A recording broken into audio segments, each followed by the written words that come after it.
Hey y'all, thanks for checking out another episode of the Chase Thomas podcast, where I'm still the aforementioned Chase Thomas, coming to you live from Knoxville, Tennessee, Everything School HQ. We've got a fun jam-packed show for you guys here on a Tuesday. It is Tuesday, March 4th, so you know what that means. Ryan Schumpert of Rocky Top Insider joins the program for the Tennessee Vols Sports Guys chat here that we do on the CT pod every single Tuesday. Ryan and I talked about Jahmai Mashack and Jordan Gainey's heroics for Tennessee men's basketball and their win over Alabama on Saturday. We talk about their one seed chances going forward, why they still probably need to sweep this final week, especially win at Ole Miss on Wednesday night to keep their one seed dreams alive. We talk about Levi Clark and Gavin Kilen mashing for Tennessee baseball as they continue to remain undefeated in a big time win, series win, and just all-time appearance in Houston over the weekend, with Tennessee sweeping Rice, Oklahoma State, and Arizona in really impressive fashion in Houston. And Tegan Kuhn's making his debut for the Vols, and AJ Russell, is he going to be eventually a Sunday guy for Tennessee behind Marcus Phillips and Liam Doyle? Just all kinds of good problems for Tony Vitello and Tennessee baseball right now, as they just continue to look more and more impressive in their title defense from 2024. So all that and more coming up next here with Ryan Schumpert. All right, Uncle Darren, let's go. The Chase Thomas podcast. My nephew needs me to record. See, I already hate it. I hate it. All right, hello, and welcome back to another episode of the Chase Thomas podcast, where I'm still the aforementioned Chase Thomas, coming to you live from Knoxville, Tennessee, Everything School HQ. Joining me, Rocky Top Insider Zone, Ryan Schumpert. Ryan, good evening, sir. How are you? I'm doing well. How you doing, buddy? I'm pretty good. I'm doing pretty good. Ryan is very excited to talk all things Tennessee linebacker room here at the top of the show, because nothing else has been going on with Tennessee athletics. He's been going to war over the outline on today's show, and I respect it. Ryan. You're just like, I can't do it. I can't. I'm fighting for my life on. Like, I knew you were probably going to throw some football, and I wasn't going to like it. For you to throw inside linebackers again, when I feel like we've already discussed it at length, I was fighting for my life. Have I mentioned that I'm pretty high on the Tennessee linebacker room in 2025? Telling me this now for the first time.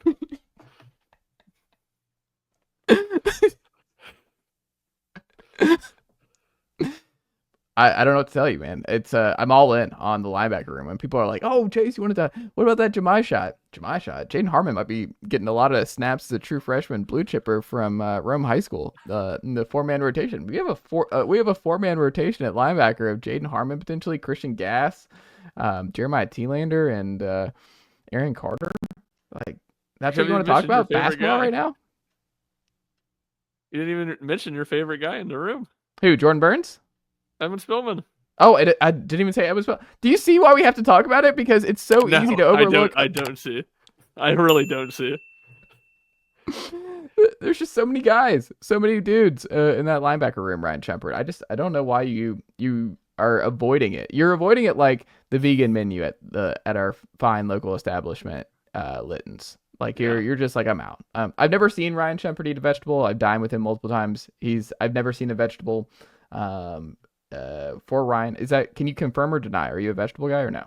No, I'm not a vegetable guy. I'm a fruit guy. But I once said, I don't know, this is maybe like first grade, and I might have told you this story before, Chase, but like first grade Sunday school class, and we're talking about like enemies and learning your enemies, and we had to list our enemies, and I said my 3 in first grade you're listing enemies? Yeah, maybe second. I don't know. Elementary age. Sunday school. This is a hardcore Sunday school class. List your enemies. That's pretty intense. You shouldn't have enemies in first grade, Ryan. Like it's pretty low key. Like I don't maybe really. Maybe it wasn't enemies. Maybe it was things we really don't like, or the things we dislike the most. I don't really remember all the details. Enemies. Good. I'm sure the lesson was to love your enemies. I'm sure that was the lesson. But my answer was green beans, green peas, and Florida Gators. And I feel I like green beans now. I will say green beans is one of the vegetables. Like's probably a little bit dramatic, but don't dislike by any means. Can eat and they're solid. Still feel similarly about the green peas and the Gators, though. Are you in the broccoli spinach game or no? Definitely not broccoli. I can do the spinach. It's like spinach cheese dip. I can do that. I'm not ordering spinach at a lot of places. Asparagus is solid. Carrots are okay. Not a big corn guy. I mean, I can do corn. I can do beans, but I certainly wouldn't say I like either of them. But yeah, broccoli can't stand. Peas can't stand. How can you not stand peas? Like what? Peas are awful. I'm pro pea. That's a crazy take. Green peas, pickles, worst. Pickles are the worst food in the world. I don't Green like peas, pickles. Probably number 2. Yeah. Sweet potatoes, I don't like. I like sweet potatoes. I grew up around sweet potato casserole where they put in like it's super super sweet, but also like the marshmallows in there and the texture. I'm a big texture guy. Like mushrooms is probably my number one. Tomatoes and mushrooms are out. Like I don't like tomatoes and mushrooms. Like it's a texture thing where it's out, and that's why asparagus I can do and certain like hardcore vegetables. That the firmer they are, the crunchier they are, the more I'm in on it. I eat a lot of carrots every day. Like I just don't like the goopy stuff. I'm not a deep dish pizza. That's out. No, I do well done pizzas. Like I want that thing back in the oven. Like I want this thing hardcore like cooked up. I don't like mushy stuff. I will say, I say I'm a sweet potato fan, but I'm a little bit of a Mickey Mouse sweet potato fan because I want the brown sugar and the cinnamon and the butter. So I'm turning it into a side of sweet potatoes. You like it on the side. Yeah. But sweet potato casserole, favorite dish at Thanksgiving. Only time of year I ever eat it, but I love it. Favorite at Thanksgiving? Yes. Over we don't do the everything marshmallows, else. but the brown sugar, kind of crispy brown sugar, cinnamon on top. Phenomenal. Wow. I don't think I've ever heard someone say sweet potato casserole is their favorite. I've heard people say that. Here's what I'll say, and then we'll get into some Tennessee football. Ryan's been dying. Somebody arrest this man. Somebody arrest this man now. What if we just didn't talk anything basketball and baseball after the weekend? No, if we were 10 minutes in and we haven't talked about the Tennessee basketball game, I would leave this recording, and nobody would ever hear this podcast. Or you would post it, and that would be really funny, honestly. But I would dead air. It's just me.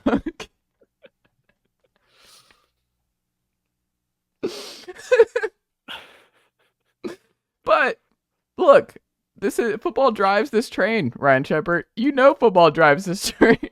Yeah, and it was your lead show of the week on Monday. Mondays with Matt. It was all football, I assume. It was all football. This doesn't need to be a football. This doesn't need to be a football program, at least not this week. That's fair. I can give you football when basketball is the only thing going on, and I can give you football when baseball is the only thing going on. But when baseball and basketball are both going on, I can't give you football. I can't do it. No drinks. No drinks. That's fair. I will say though, Thanksgiving and my grandmother does a great lasagna for Christmas that I love. Really? Like I love her lasagna, and I don't like the turkey just mixture of just bland stuff options. So I would dump the entire Thanksgiving menu if I could. Dump Thanksgiving, Easter. I don't like ham at all. It's slimy and all that kind of thing. I'm not a ham guy. Let's just make it a pasta. Like lasagna for Christmas. Let's do ziti for Thanksgiving. Like I would drop all of them for Italian food. Like let's just do Italian food for all the big holidays. I think, or do some lobster ravioli from Sabelli's. Let's get that catered in. It's pretty great stuff. I would even do like the barbecue. Italian. Let's get some barbecue. Yeah, I mean, all those things. Why do we pigeonhole ourselves? Like at least rotate. Like why do we have this like bylaw that we have to do turkey every year for this stuff? And it's just this. I don't know why I have to do this every year. I will say Christmas, my family never does. It's more of a rotation. It's really never turkey or ham. There you go. Maybe a beef tenderloin, lasagna sometimes. We get different options. And, I'm cool with the turkey for Thanksgiving. I would agree that Easter is the one that, I don't feel as attached to the menu. And then ham, it's just like, this is kind of a mediocre meat here. So I agree with you there, and I agree with the premise. There was a whole I like the Thanksgiving meal, and I like the vibes, and I love the generational nap that you're just going to immediately take within an hour to 90 minutes after it's over. That's fair. I think grilling out is Easter because here the weather's changing. Yeah. Let's just do burgers. Let's just do burgers and brats and hot dogs and stuff. And I mean, I don't know if you're eating hot dogs anymore after what you did last year. How many did you finish in the press box in that setting?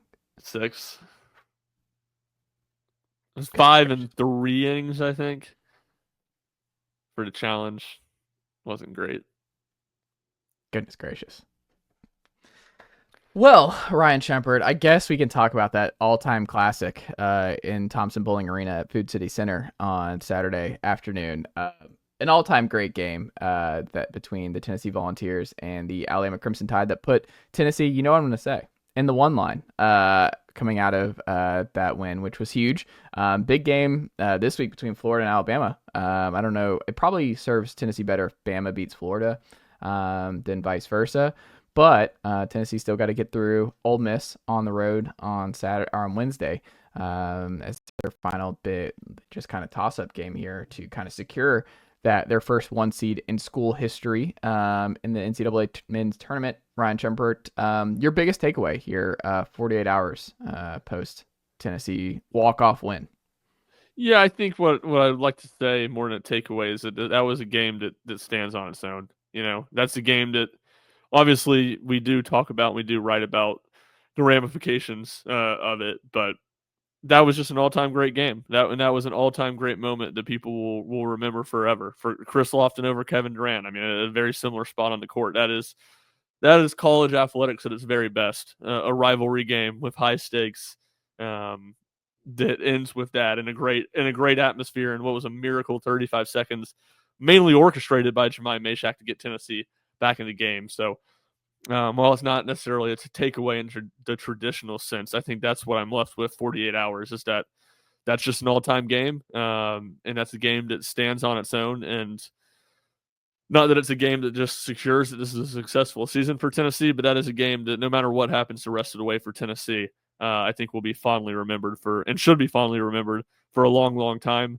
And will be a moment that Jahmai Mashack, who's had a great 4-year career for Tennessee, will be synonymous with for a long, long time. It'll probably be to a lot of people. It'll be people will talk about the shot, and then it'll be that guy that'll chime in and say, "But do you remember what Jahmai did before and all the plays that he made to make the shot possible?" So I guess that's my 48 hours later takeaway is just what a great college athletics moment that was. What were you thinking when Jahmai was bringing the ball up in that last possession? Were you thinking a timeout was coming? Were you thinking he was going to give the ball up? Did you think that was the design there? What were you thinking in that moment? I was thinking when they lined up that, okay, this is the same play they ran at Illinois. They're going to try to get the ball back to Zakai with him getting downhill because it was similar amount of time. It was 4 point something, I believe, against Illinois, 3.8. I think it was Philon did a good job of, maybe it wasn't Philon, but one of Alabama's guards did a good job of jumping in that passing lane, keeping Jahmai from getting it back to Zakai. So at that point, I was like, all right, Jahmai is going to shoot it.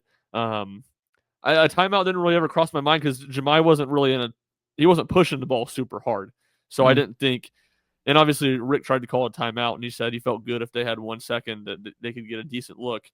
There wasn't going to be, if they got a timeout, there wasn't going to be 1 second. It was going to be like 0.7 seconds by the time he got across half court. So I was thinking Jahmai was going to have to shoot it is what I was thinking. And certainly I didn't expect him to make it, but from my view, when he shot it looked pretty good the whole way.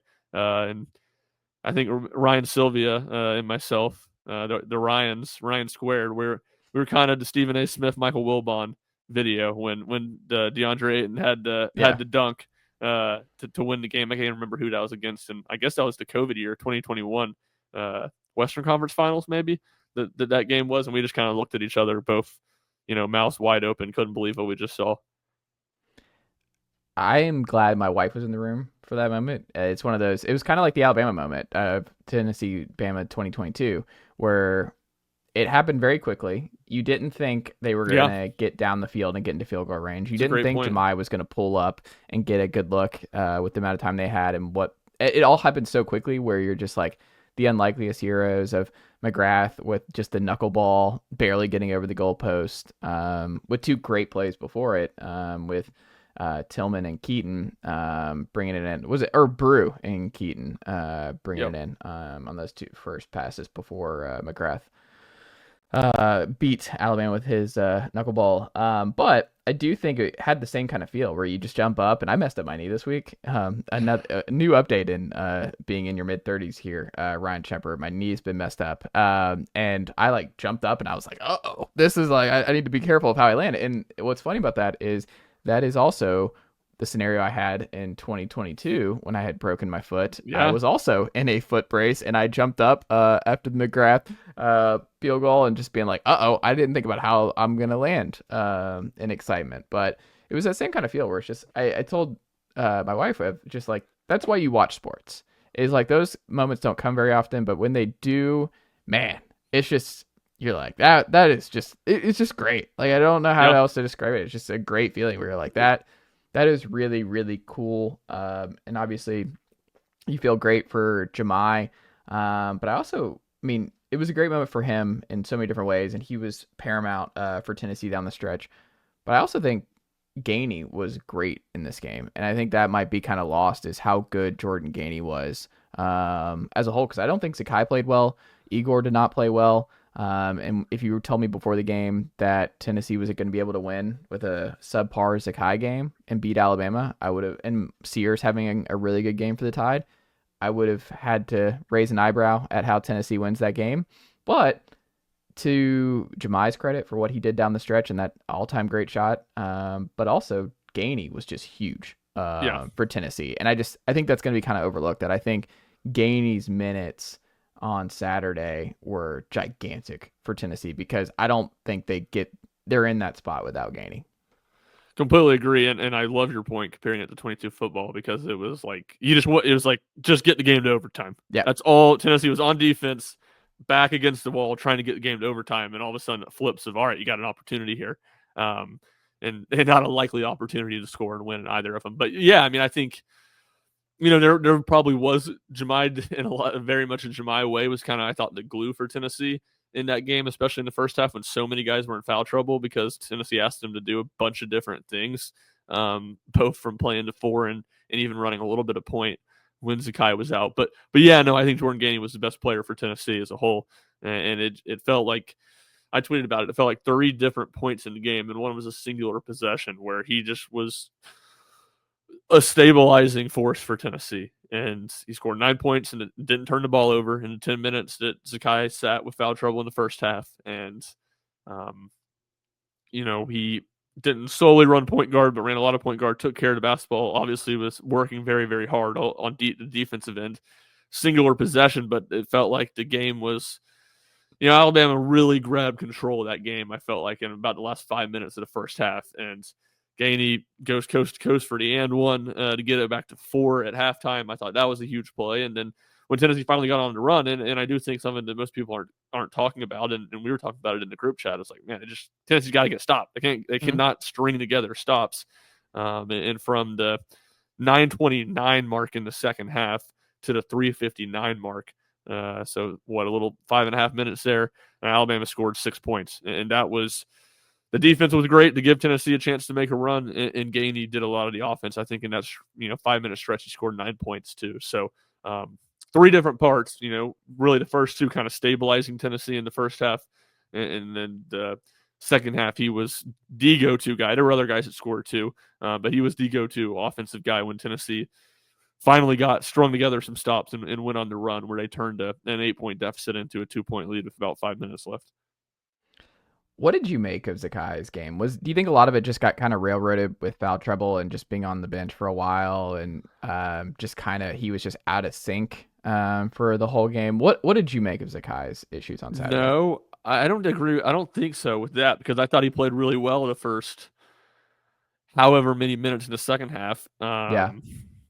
I mean, I felt like what railroaded him was, he missed 4 free throws on 2 possessions. That was crazy. Part in a game where Tennessee couldn't get a stop. And you're talking about a guy that was a 90% free throw shooter, I believe, coming into the game this season. At least he's 80s. been the most automatic of you go back years where of like who I'm most trustworthy, like who do I trust the most in any kind of foul moment? It's Zakai, and it's not even a hesitation. Yeah, so I kind of felt like that was when it got to Tennessee, or when he kind of started struggling more. Yeah. And look, like I'm about to be a Zakai apologist, as I often am, but I will say to begin this, to your point, if Tennessee hadn't won, the story of the game would have been, to me, how Mark Sears outplayed Zakai Zeigler. So I think that would have been kind of the difference. I do think 2 instances he got fouled, and he turned, one of them was the jump ball when he clearly got fouled. The other one, I think the possession before that, he split the screen and I thought pretty clearly got fouled, and there was a no call, and it led to an Alabama transition bucket. So those 2 instances, you probably feel different if he makes some free throws and doesn't turn the ball over. And then I do think this is less on Zakai, but I thought one of the key moments of the game, and a really good timeout with Rick right before the under 4 time. I mean, Tennessee was just exhausted from playing defense. They had a couple possessions in a row where it was a lot of standing around and not really doing anything until there was 10 seconds on the shot clock. And I just think they were so tired. And I think that kind of continued throughout the rest of the game, but it was a good time out there. They drew up a play. Gainey got to the rack and got fouled. So I do wonder, I say all that to say, the guy obviously has very good endurance, and they need him to be good on offense, even when he is expending a lot of energy on the defensive end of the court. So I'm not sure that's really an excuse for him, but he was in the midst of a lot of offensive guys, I thought, for Tennessee that struggled in the last 6 minutes when it seemed like they were tired, I would say. Is Igor, was it just foul trouble? This felt like it could be a good Igor game. I don't know what to make of the Igor experience down the stretch here now. Yeah, no, I don't think it's just foul trouble. He turned the ball over like 4 times in the first 8 minutes of the game, so it's hard for me to say it was just foul trouble. I don't know. It feels very Olivier Camois-esque, which we've said on here, that it's just game to game. You don't really know what you're going to get, but really it's been 4 games now in a row since the game in Rupp. He hasn't played great, and I honestly thought both of these games this past week he played pretty poorly at LSU and then home against Alabama. And, it's some of the stuff Rick Barnes talks about a lot. Like, I think he rushes and plays a little too fast on the offensive end and gets a little bit out of control. But I don't know what to make of it. Tennessee, it's at its bread and butter. It's a 7-man rotation, but there's 6 guys that are really good, and Tennessee needs to bank on to be good a lot. And they need all those guys to play well, and at least not have, you can live with them. Some of those guys at least having some not great games. You can't really live with 3 or 4 straight. So they definitely need to get Igor back going.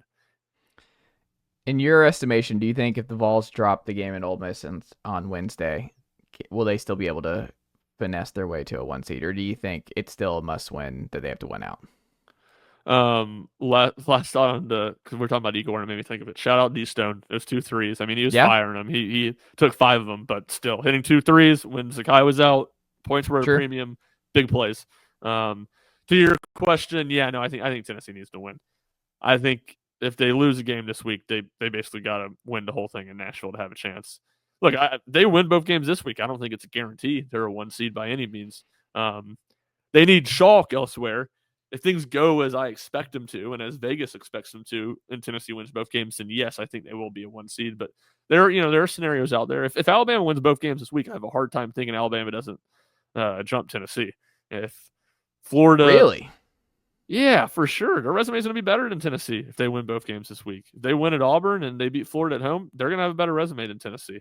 If Florida is the one that's more curious to me, if they were to win both games this week, I think it'll be very, very similar.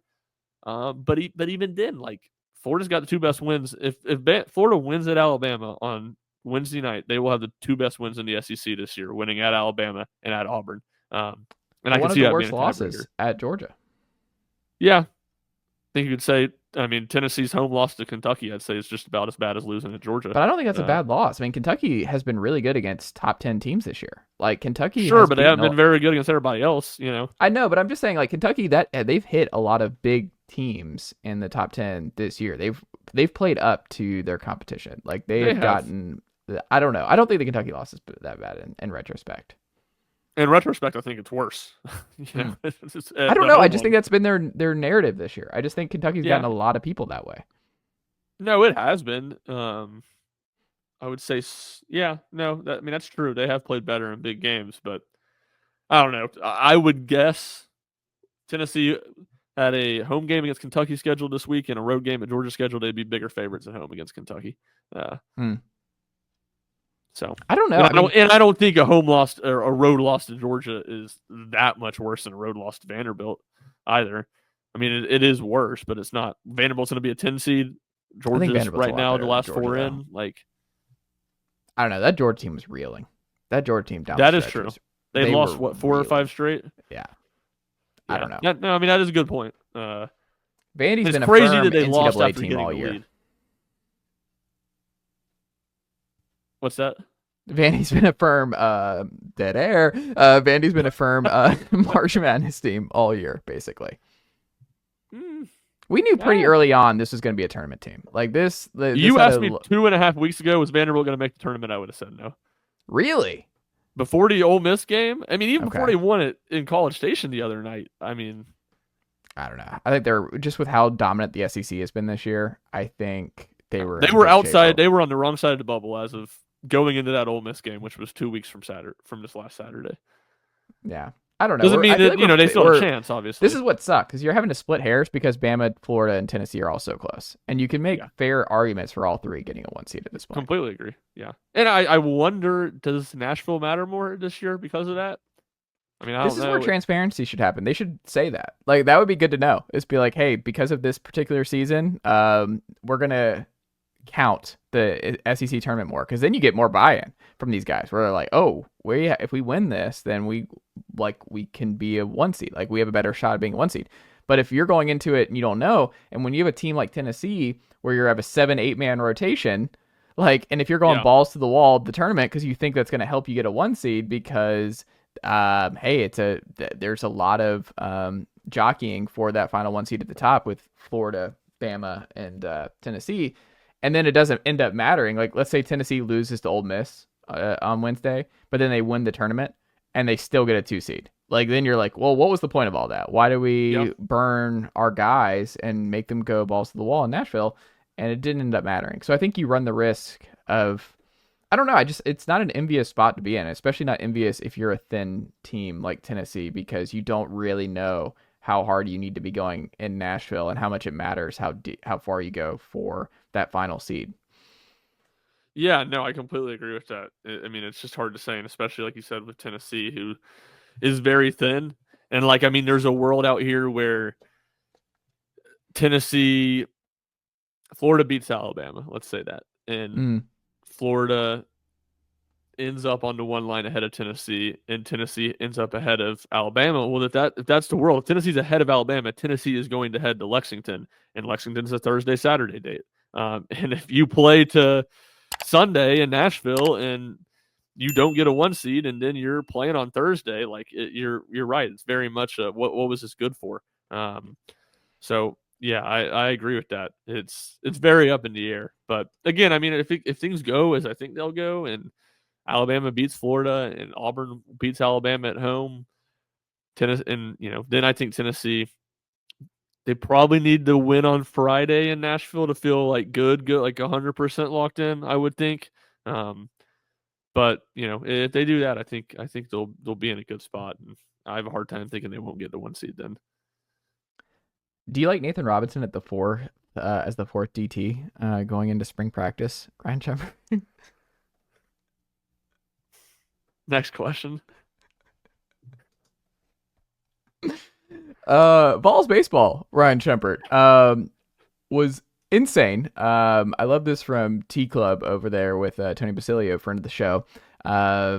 This was a quote from one of the blogs from this weekend about Gavin Kilen.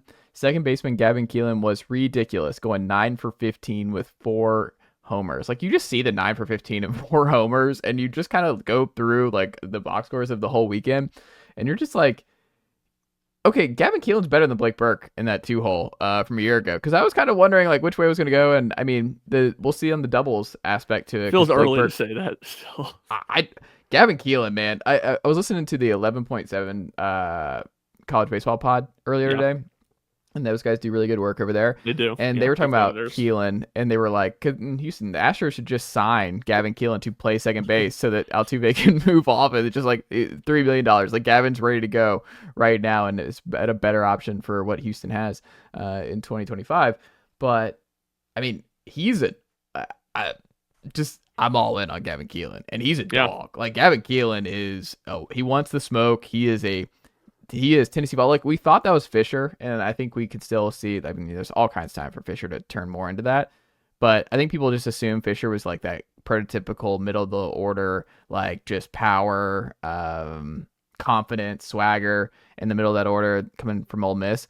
But I think it's more Gavin to this point, where Gavin is like, I don't know. I just was not expecting this level of firepower from Gavin Keelan out of the gate here, and we'll see if it continues through the rest of the year. But Gavin Keelan is a dude, Ryan Schumpert, like absolute dude. And I mean, Dean Curley has been electric at the top of the order too, and they've been awesome as 1-2 for Tennessee.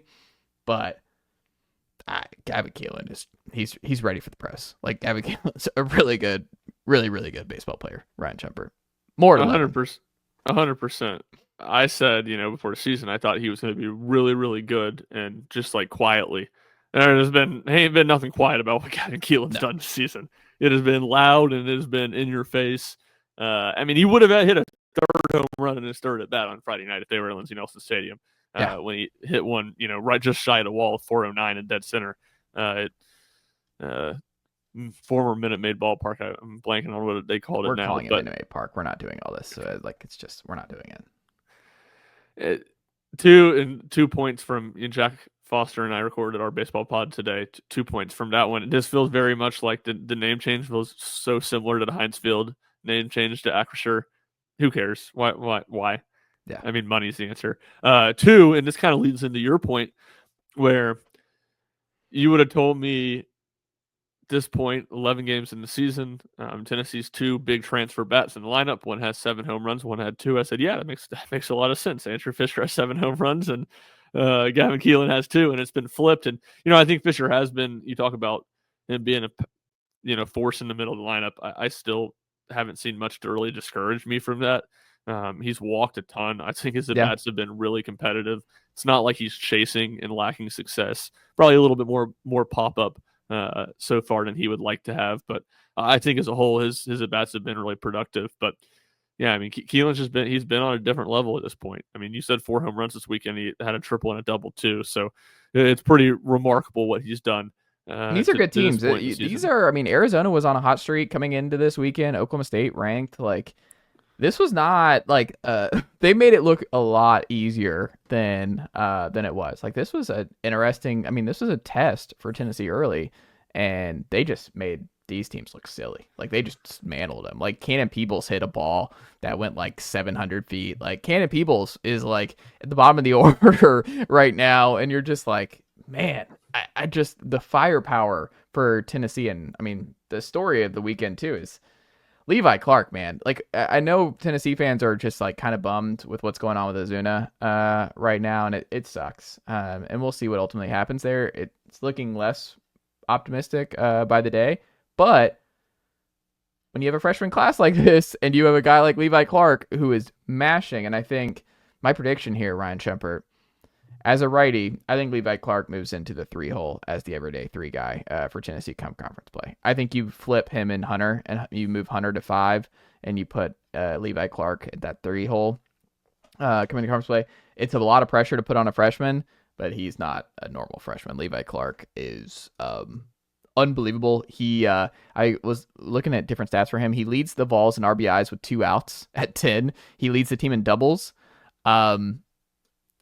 Levi Clark is just a hitter. He is a professional hitter as an 18, 19-year-old kid. Like, what we talk about Gavin, years older, Gavin's awesome out of the portal. But in terms of the freshman class, like, Levi Clark at the plate is just otherworldly. Like, he's just bombs at the plate. Like Levi Clark at the plate is just fantastic stuff. It's cinema. It is. I mean, you talk about Tennessee's weight program is so good, but you talk about this guy being a true freshman and being I mean, what a big, strong guy he is. It's just, Yeah. it's pretty unbelievable. Holler back at me like South Carolina series. I don't think you're going to start SEC. I don't think you're going to put that target on his back to start SEC play, which isn't to say that I don't think he can handle it as a freshman. I just don't think you do that to start SEC play. But you're at the point now where he's going to be in the lineup every weekend, like every game. Like I think he has to start every weekend game now, right? Like that's settled. Well, I mean, that's what it was. Everything was the same all 3 games this weekend. Besides, I'm just saying, like going forward, like even conference play, like Tony has to settle. It just feels like Levi's forced his hand. That's what I'm saying. Tony tipped his hand this weekend and told us what the lineup is that they trust. He started the same lineup all 3 games in the first meaningful games of the year. Besides, like I said, Stone got 1 start in there. And as the Asuna thing, like you said, does continues to trend in the wrong direction. That was the thing that would really throw a wrench into it. And so I mean, it's pretty clear to 9 he trusts the most right now, and Levi Clark's in that mix and is going to be in there. And certainly would not surprise me at all if long term he does end up in that 3 spot and then Hunter Ensley goes at 5. So what do you think? I mean, does Ozuna, based on what you heard, what's reported today, I know you're still at LMU finishing up your law degree, but what does this mean for Ozuna? Do you think, based on people you talked to and everything else, like which way do you think this is leaning now at this point? Yeah, I mean, I haven't heard a ton since a couple hours ago when things broke. I'm pessimistic about it. I'll just say that. Like the court ruled. I think they can apply for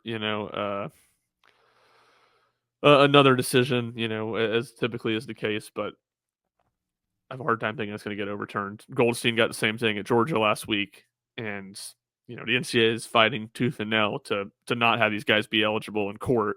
And so while the NCAA can still make them eligible, I have a hard time the way they're fighting, thinking that that's going to happen. So we'll see. But at this point, I'm not overly confident. But that's not a ton off of inside information. And as you said, not my UT college communications degree is not quite LMU law. It's what happens though? Does he stay with the team, or does it like if he? I mean, does he just travel with the team all year? Like that's got to be kind of awkward. That's got to be weird. I mean, if he's not eligible, does he? How does that work? Because he's been with the team, right? Yeah. I mean, it sucks for him. I think obviously I think it'd be up to him. I imagine Tennessee would be happy to have him travel with the team and be as big a part of the team as he wants to be. But obviously you just got to feel for him. I mean, Tennessee's going to be fine. I don't think it's going to kill Tennessee, but it's hard not to feel bad for Alberto Ozuna, who obviously is a D2 spot, but he left a good program where he was going to play, he was going to start, he was going to compete for a Division II national championship. I believe Tampa's won each of the last 2 years. I know for sure they won last year. It's hard not to really feel for him. That's fair.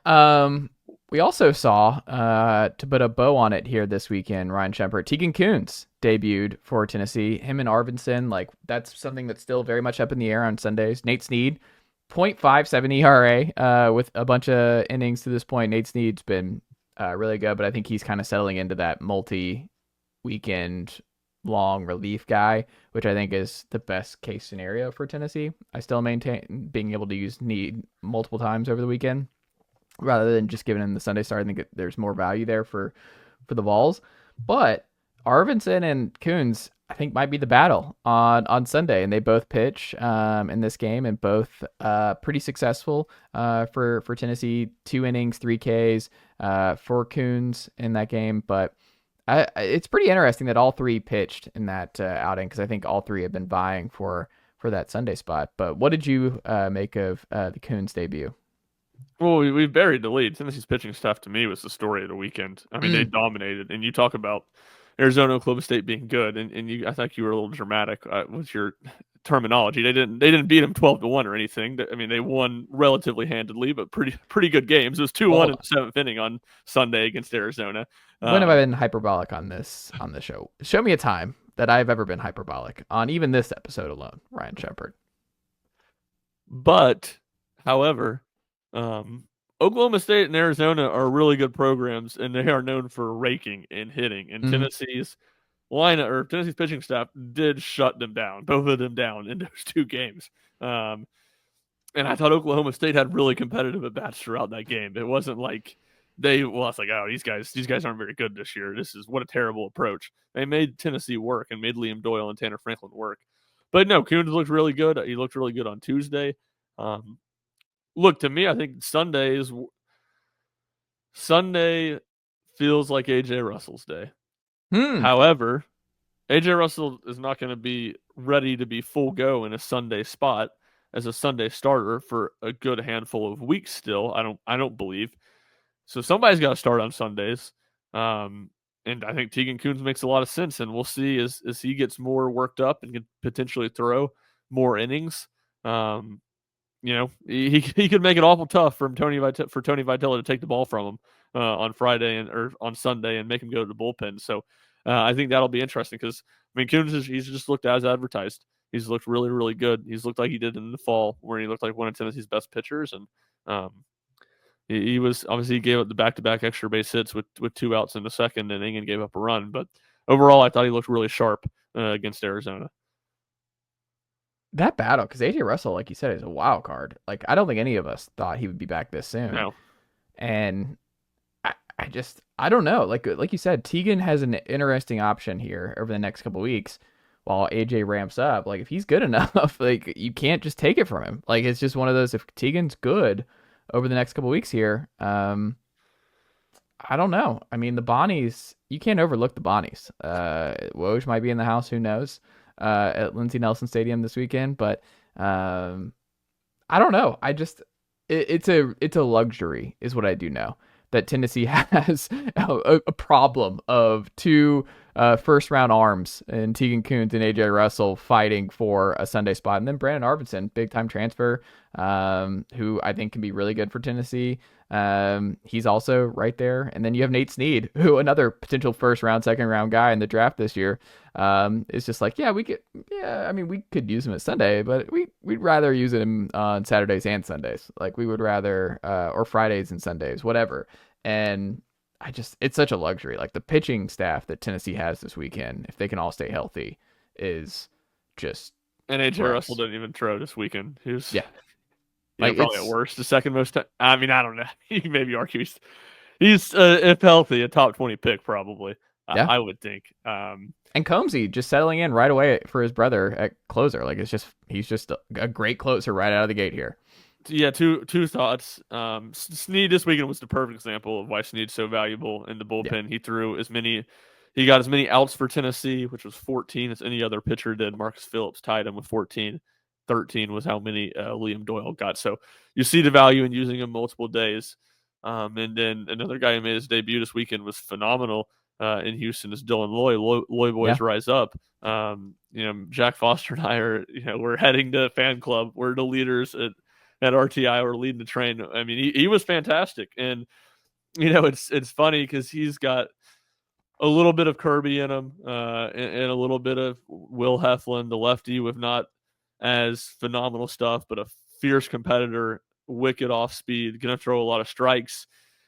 And on a pitching staff that's just nothing but power arms, just power arm after power arm after power arm. I think a guy like that is all the more valuable. And he made Oklahoma State look completely silly on Friday. It was 2 strikeouts and I think like 8 pitches that he threw. Maybe it was even 7. And then on Sunday, he did give up the 1 hit, but he looked sharp. That came in to face the lefty. Lefty was just fighting off some 2-strike curveballs, and then he just hits him with the 2-seam on the outside edge of the plate, and the guy just walks back to the dugout. No argument there. He looked great. I mean, this Tennessee pitching staff is something else, and I think we knew the talent was there. I think that much was clear from the preseason and the first couple weekends of the year, but you saw it on a bigger stage, and they're starting to get everybody healthy. And it's like, man, this is good luck, because this staff is deep and it is really, really talented. Ryan Schumpert, what could the good folks check out from you and the team over at RockyTopInsider.com this week? Man, what is that face? That face is the face of joy of us not talking about Tennessee's inside linebackers. That's what that face is. We can change it. I'm telling you, it's hot. We can dive back in. I was going to say that we'll have all our usual stuff. I will be in Oxford on Wednesday night covering Tennessee basketball. fall or spring practice does start on Friday, I'll probably You don't have to tell me, man. You don't have to tell me. I'm ready for that first video. That first Rocky Top Insider, Rick Butler better be ready to go, because if I don't get that royalty-free music with some B-roll of Tennessee hitting the practice field on Friday, something went very, very wrong, because that's what I'm looking for to start my weekend, Ryan Schumpert. Well, I will probably be there. My general plan for spring practice is to go to help get some video and to do practice observations, and then to be the heck out of there. I'm not sitting around waiting for press conferences. So I will be there. We'll have coverage of that. And really what I told the people is to lock into the Chase Thomas podcast all week. I mean, this guy is a class act. He didn't make me talk about inside linebackers today. He's probably going to do a much better job talking about inside linebackers with somebody else later in the week. And where does Kellen what a Lindstrom program! fit What on a the defensive program line this this is. year? What's that? Where does Kellen Lindstrom fit on the defensive line this year? People want to know. I gotta dive in. I buy the Nathan Robinson hype a little more than the Kellen Lindstrom. Opportunities abound at defensive tackle, honestly. Yeah, that's a sneaky thin spot on Tennessee. Hold on, we're don't dive into this, Ryan. You don't need to do this yet. We'll do this next week. I'm giving you a week off from the football conversation, because this can turn into a 20-minute conversation in a hurry. That's a good point. That's a good point. Put a pin in it. We'll talk defensive line or defensive tackles in particular. I think they'll be very good. Probably elite at Leo. You're a Loy boy. I'm a Moy boy. Jackson Moy, I think, is going to be really good next. Moy boys. Moy boys and Loy boys. You're a Moy boy. I'm a Loy boy. I think Loy is going to start on Tuesdays. Get the heck out of here. Get this guy. Officer, arrest this man. Arrest this man right now. This is, how dare you? Jack Foster will be told about this, and I will be telling him on, I think is it Thursdays when y'all record, or Wednesdays, and I will tell him to bring reinforcement for the Loy boys. Tuesday just feel like a good spot for him. I like Dylan Loy against Xavier. Xavier on Wednesday, pretty solid team. Has the potential to be a more competitive midweek game. Ryan Schumpert, always a pleasure, and I'll talk to you next week. Nicely done, nephew. The Chase Thomas podcast. Hell yeah.